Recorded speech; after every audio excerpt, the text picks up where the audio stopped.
There is nothing quite like freshly baked pita.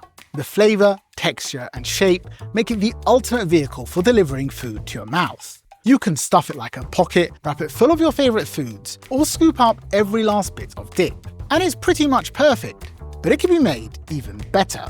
Imagine adding the tangy flavour of sourdough and the light, springy texture of Focaccia. That, my friends, is the Egyptian masterpiece known as Eish baladi. For over 2 years, it's been our mission to recreate it at home. We tried every recipe online, which all failed to deliver on flavour and texture. But then, failure after failure, Salma finally cracked it. Now, for the first time ever on YouTube, let me introduce you to your new favourite flatbread.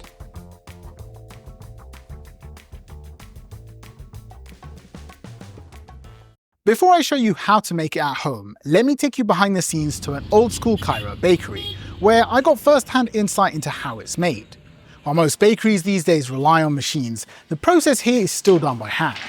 In 40-degree heat, they pump out loaf after loaf of freshly baked Eish baladi, and it starts with a dough that looks more liquid than solid. In a multi-stage process, it's portioned out and rested, flattened and rested, shaked and baked, then rested one more time. Every one of those steps is necessary to make good Eish baladi, which is best described as a high hydration pita. Of course, making a low hydration dough would be easier. So why do they do it? Well, the more water you add to your dough, the greater the amount of steam it releases when baked. Trapping this steam within a strong gluten structure creates a soft, pillowy texture, the same one that makes high hydration breads like focaccia and ciabatta impossible not to love. Pita bread usually sits around 55 to 60% hydration, but for Eish baladi, the hydration is anywhere from 100 to 120%. It's what gives the bread the same thin skin and light springy inside that makes high hydration bread so popular. This bread traces its lineage back to the time of the pharaohs, and it's so popular that Egyptians eat 250 million loaves every single day. In fact, it's the food I miss most whenever I leave Egypt. To begin with the dough, you first have to make a mother dough or starter to give the bread its subtle tang and special texture. These days, everyone has access to instant yeast, which gives bread a fermented flavour and creates the gas necessary for bread to rise. But it was actually ancient Egyptians who first discovered leavening, by saving some of their dough each day and adding it in the next day's batch. This allowed natural yeast to accumulate over consecutive batches, hence the term mother dough.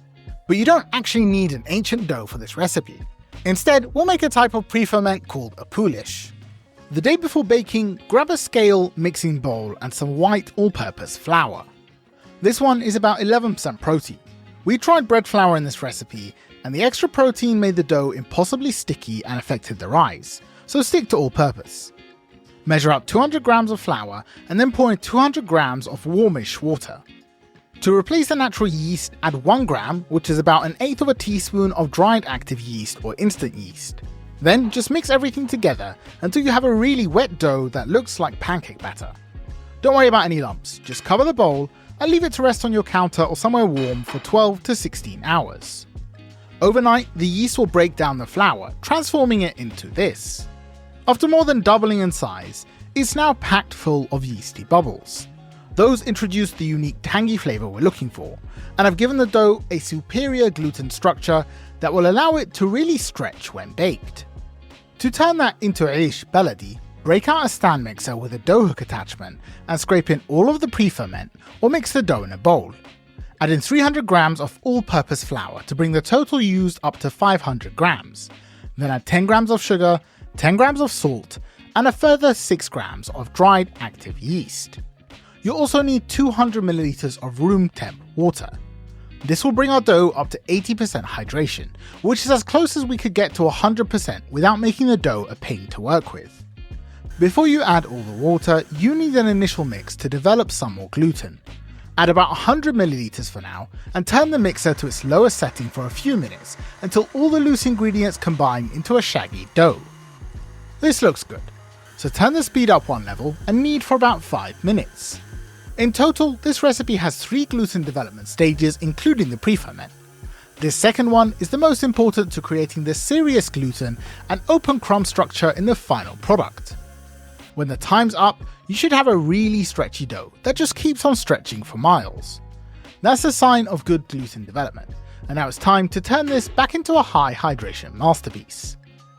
Turn the mixer back to low and pour in half of the remaining water. It'll splash around the bowl and this will look pretty weird, but trust the process. Eventually, the dough will loosen up and absorb the water, leaving you with this. Now turn the speed up one level and incorporate the rest of the water. As it mixes in, the dough will completely transform into a loose pancake batter. But then, after a few more minutes, it will start sticking to the sides of the bowl. Knead it for about 2 more minutes on medium speed for the final gluten development stage, during which these thin ribbons of gluten will form. Once it's done, you'll have a high gluten, high hydration dough that puts all other pita bread to shame. The stretch on this is simply ridiculous, and it's a good sign that your bread will puff like magic when baked.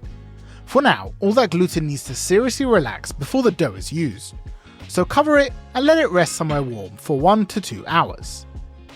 The upside of making a crazy wet dough is that you don't need to roll it out into individual loaves. As it's quite liquid, portioning it onto a tray and letting it rest means gravity does all the hard work of rolling it out for you. And to make handling of the wet dough easier, the portions are laid on a bed of ground wheat bran. Just like how semolina stops high hydration pizza dough from sticking to a peel, the bran creates a non-stick barrier between the sticky dough and anything it touches. And that means you can bounce the loaves on your peel to spread them even further. But that's not the only reason to use the bran. It's also full of fibre, and it gives the bread its signature malty nutty flavour, so using it is a win-win-win.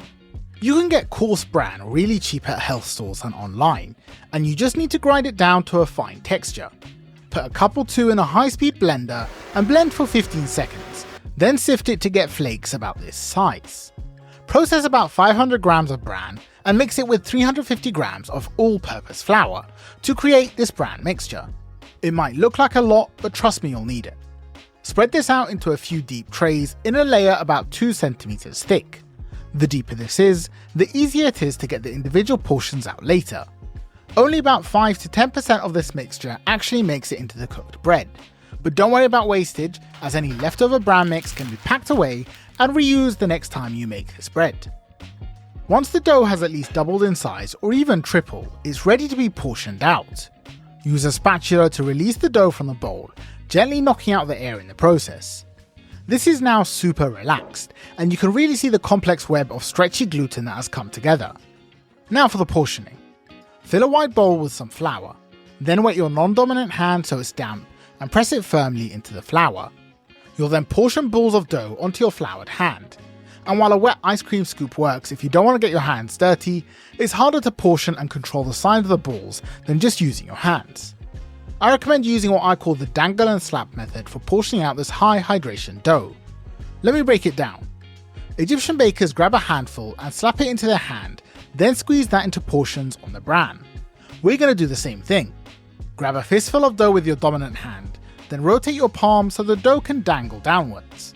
The weight of the dough will make it droop. Then you quickly rotate your hand to slap the stretchy dough back into your palm. Do this a few times and the dough will form into a nice taut ball. Then you squeeze the dough between your thumb and finger till you have a ball about this big. Toss it in your hand a few times until that side is well coated in flour. Then flip it unfloured side down onto a bran covered tray.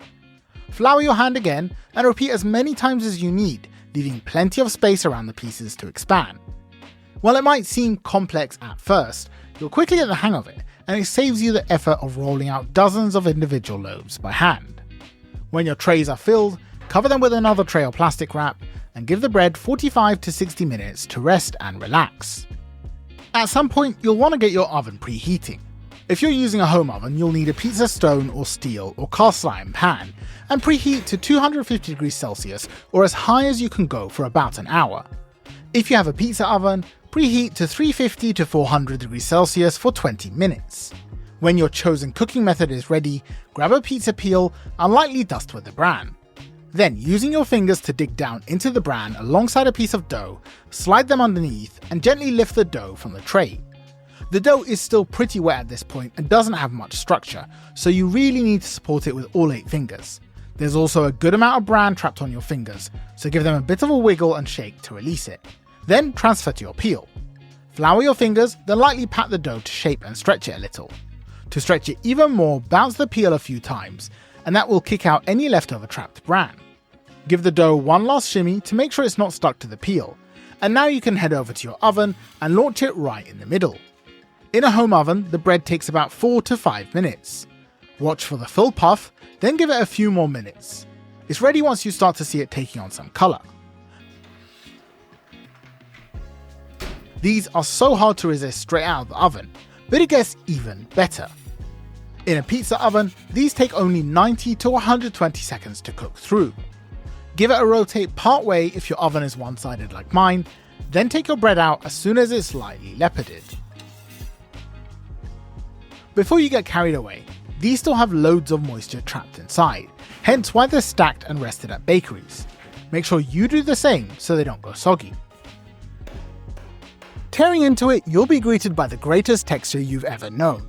It's soft and pillowy and has the signature jagged crumb that makes it such a pleasure to eat.